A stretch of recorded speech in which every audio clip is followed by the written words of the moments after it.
All right, so now that we have our basic test level going, we need to start building our character controller, and this is something where there are several ways we could go about it, and I wanted to kind of discuss some of the options and my thought process. And I'll be honest, it was hard for me to decide, and the main reason it was hard for me to decide what to do is because I don't really have like a clear game in mind that I'm making. We're just making this sort of generic um, this generic template for experimentation.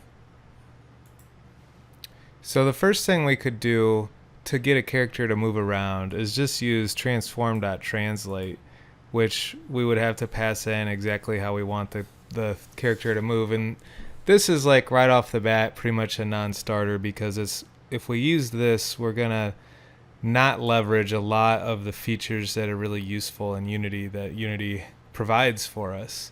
So the next method we could look into is to use the Unity character controller component. And you can kind of look in the manual. The manual for Unity has a really good explanation of this, but basically the way we're used to moving in games is pretty unrealistic. And the character controller component helps give an out of the box solution that matches what you're more used to seeing in video games as opposed to really realistic physics. The other really nice features that this has is the ability to set up a step height so that if there's bumps or stair steps on the ground, your character controller can just automatically walk up them instead of getting stuck. And it also has like a slope max angle feature so that at a certain point, if there's a steep enough angle, your character won't be able to walk up it. They'll just be stopped. So that's really nice. There are drawbacks. So the downside to this is because we're not using rigid body, we can't use some of the other physics features in Unity.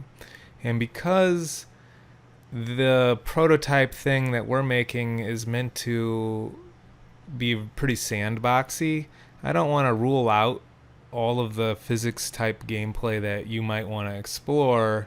So in a lot of games I would probably opt for this system, but in this particular example I think it makes more sense to go with a rigid body based approach as opposed to using the character controller component.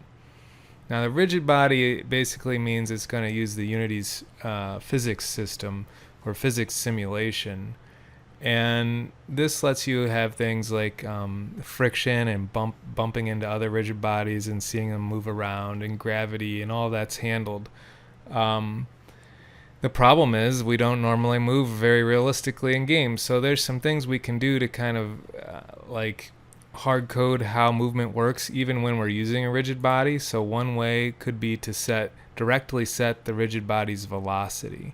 So this is sort of working outside of the simulation, and rather than using what the physics engine thinks the character's velocity ought to be based on the forces acting on it, we're just going to hard code the velocity. And really, if you're doing this, you're essentially taking your character out of the physics simulation, and at that point maybe it makes more sense to just go back to using the character controller. Now, another option as opposed to just manually setting the velocity would be to use rigidbody.movePosition. And this I think is similar, but it works a little better in terms of we can still use forces and gravity and things like that and just use move position to, similarly to how we might use transform.translate, move our character from one space to the next space, and the move position function will interpolate the rigid body and handle collision, and it looks smooth. So this is a good option as well. The problem here is it is also sort of overriding some of the physics forces. Not as bad as just using velocity directly, but it's still not, there's no concept of, well, unless you program it, I guess, there's no concept of acceleration. And if you're on a moving platform, this will just overwrite how your character would move. You would just slide off the moving platform by default. So the other option is to use add force. This is the one I'm going to use in this tutorial series, and like I said, mainly because I think it gives more physics gameplay possibilities, and the point of this series is just to prototype and come up with ideas. So even though I think rigid body move position and the character controller are great solutions, this is my explanation for why I'm going to use add force, which may or may not be a great plan. We'll find out more as we go, but you can do some fun things with it.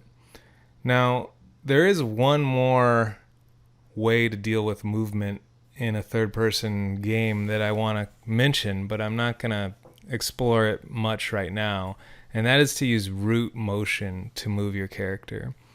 And root motion essentially lets the animation drive how the character moves. And this is really good if you have a situation where you want really realistic movement in your game, or like, for example, if your character is slowly creeping around, you only want the character to move when their feet actually move and not just at a constant rate.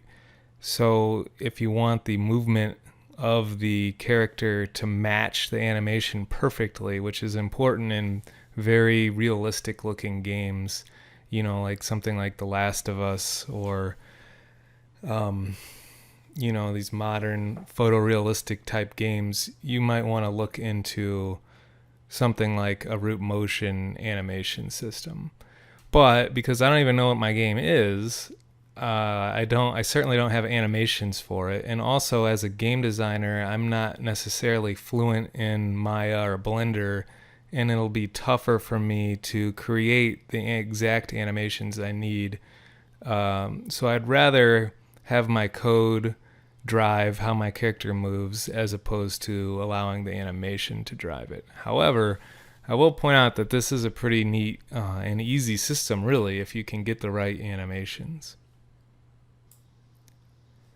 Alright, so this was just intended to be a little overview of how we're deciding what direction we want to go with our character controller movement, and we'll actually get to the actual code in the next video.